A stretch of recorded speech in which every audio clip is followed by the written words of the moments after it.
வா. அக்கா ஆனா அம்மா அம்மாவை பத்தி நீ கவலையப்படாத வர்ஷினி.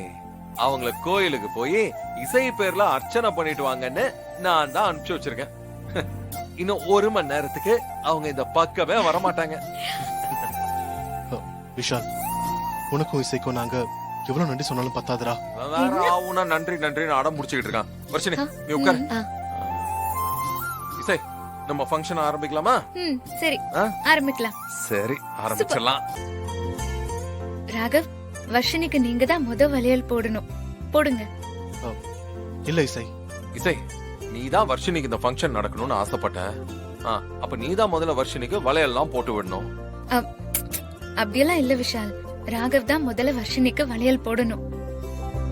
இல்ல இசை, நாங்களும் எங்களுக்கு பிறக்க குழந்தையும் நல்லா இருக்கணும்னு நினைக்கிறேன்.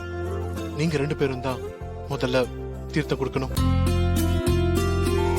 பாரு, ராகவ் சொல்றது கரெக்ட் தான். போ, நீ வர்ஷினிக்கு போட்டு விடு போ. அக்கா எதுக்குக்கா இதெல்லாம்? எல்லாம் காரணமா தான் வர்ஷினி. அத்தை எனக்கு பண்றதெல்லாம் நியாயமா உனக்கு கிடைக்க வேண்டியது. அதனாலதான் ஏதாவது ஒரு வழியில உனக்கும் இந்த ஃபங்க்ஷனை செஞ்சு பார்க்கணும்னு நான் ஆசைப்பட்டேன்.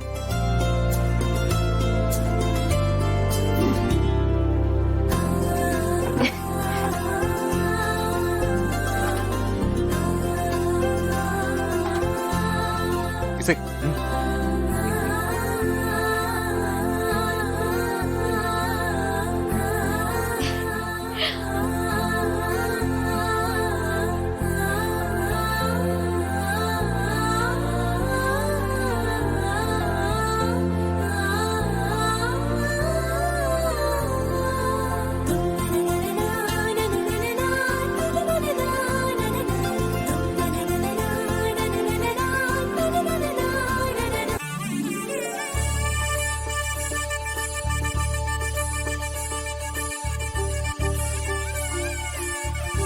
கை காட்டு.